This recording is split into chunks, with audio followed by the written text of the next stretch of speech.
A fungus murders a caterpillar from the inside out. The caterpillar's corpse sprouts a single brown stalk, and that grotesque package sells for $63,000 per pound, more expensive than gold, more expensive than cocaine. A dead worm with a mushroom growing out of its head is one of the most valuable commodities on Earth. Here's the paradox. We're not talking about a miracle drug approved by the FDA. We're talking about something that might do absolutely nothing at all. So why are people in Manhattan paying $400 for a single specimen? Why are Tibetan families risking their lives at 16,000 feet to find it? And why did this fungus-zombie caterpillar just become the center of a multi-billion-dollar industry built entirely on belief? This is the story of Cordyceps sinensis, the caterpillar fungus, and it's about to reveal something deeply uncomfortable about how humans assign value. Let's start with what this thing actually is, because it sounds like science fiction. Every spring, high in the Tibetan plateau, ghost moth caterpillars burrow underground to hibernate. They're just living their lives. Then a fungal spore, Cordyceps sinensis, lands on them. The spore doesn't kill immediately. It infects. The fungus slowly consumes the caterpillar from the inside, replacing its tissue with fungal mycelium. The caterpillar is still alive during this process. It's being eaten alive by an alien organism. By winter, the caterpillar is dead, but in spring, something emerges. A single dark brown stalk erupts from the caterpillar's head, breaking through the soil. It looks like a blade of grass, but it's not. It's the fungus's fruiting body, its way of reproducing. What we're looking at is a mummified caterpillar with a fungal antenna growing out of its brain.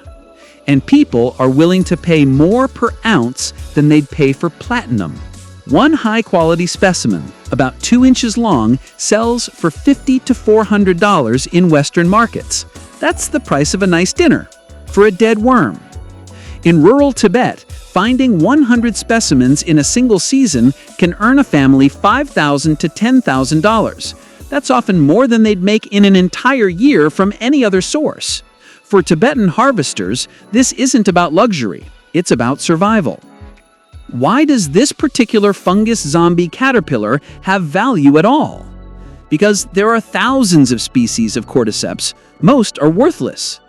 The answer takes us back 1,500 years to traditional Tibetan and Chinese medicine. Ancient texts describe a mysterious substance called winterworm summer grass, something that was both animal and plant. It was believed to be a gift from the mountains, a substance that could restore yang energy, strengthen the kidneys, stop bleeding, and even bring the dying back to life. Caterpillar fungus is expensive because ancient emperors thought it made them immortal.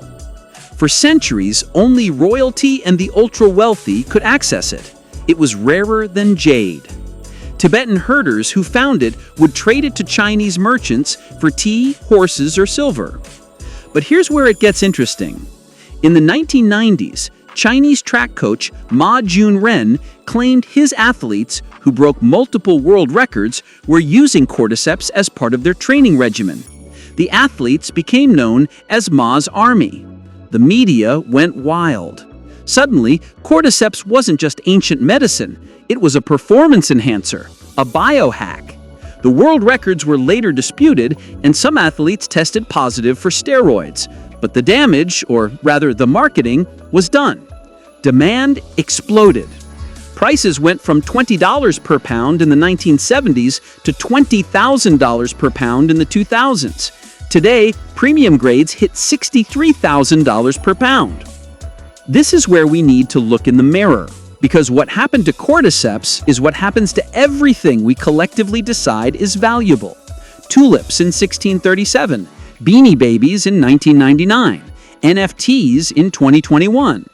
Once enough influential people believe something has value, the belief becomes the value.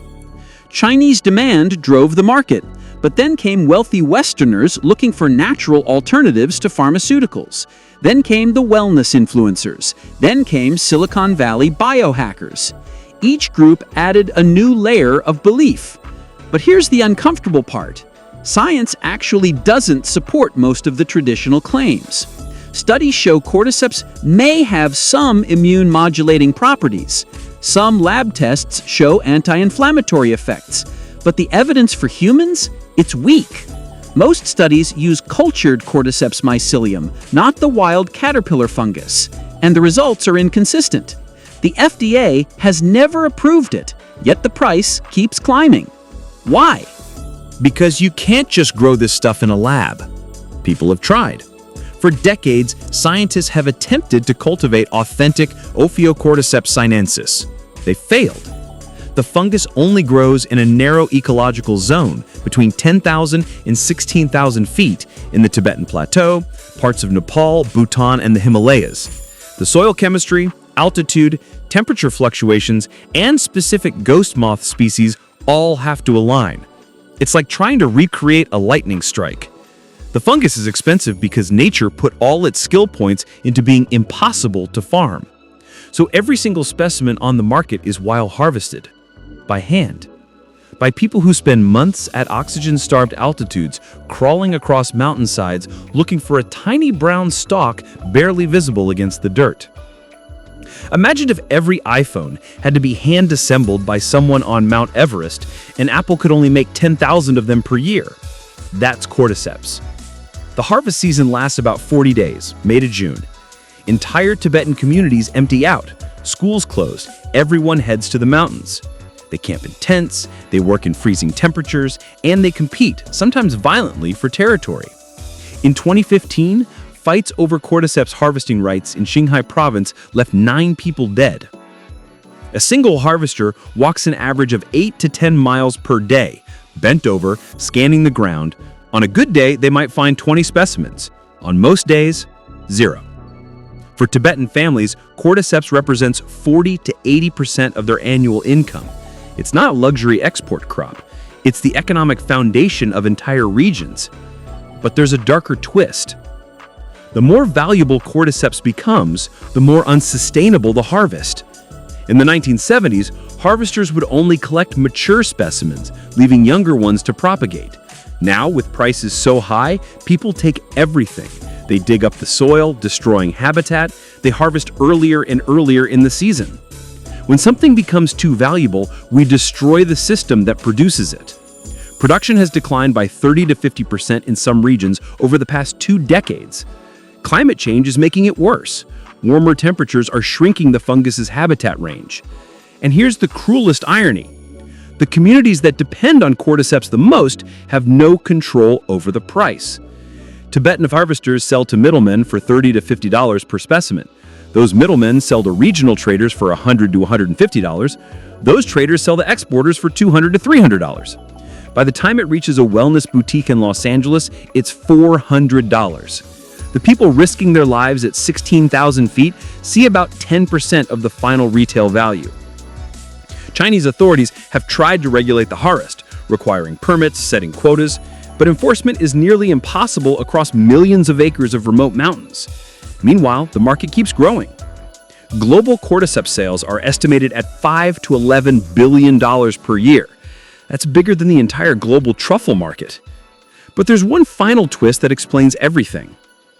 In 2016, scientists in China successfully cultivated a Cordyceps mycelium that's chemically similar to wild Ophiocordyceps sinensis. It's grown in controlled lab conditions, it's consistent, it's cheap, about $50 per pound. Functionally, for any supposed health benefit, it should work the same way. But here's what happened. Nobody wants it. Lab-grown cordyceps is considered inferior, inauthentic, fake. The wild caterpillar fungus still sells for $63,000 per pound. We don't value things for what they do, we value them for what they cost us to obtain. This is the same reason people pay $10,000 for a Hermes bag when a $50 bag holds the same stuff. The same reason natural diamonds cost more than lab-grown diamonds with identical chemical structures. Remember that image from the beginning? A dead caterpillar with a fungus growing out of its head? What you were actually looking at wasn't a biological curiosity. It was a mirror. Because the caterpillar fungus doesn't reveal anything about nature's value, it reveals everything about ours. Here's the uncomfortable truth about expensive things. Price isn't a reflection of utility, it's a reflection of effort, scarcity, and story. The caterpillar fungus is expensive because it's hard to find, because ancient emperors wanted it, because athletes claimed it worked, because it can't be faked or farmed. But mostly, it's expensive because we've all agreed to believe in the same story. And once enough people believe, the story becomes real, even if the science doesn't. That's not a flaw in how markets work. That's how human value has always worked. The fungus didn't change. We did. And somewhere in the Himalayas right now, someone is bent over at 16,000 feet searching for that tiny brown stalk, betting their family's survival on the fact that strangers halfway around the world will keep believing the story. Because in the end, all value is a story we tell ourselves about why something matters. The caterpillar fungus is just the most expensive story we've ever told about a dead worm.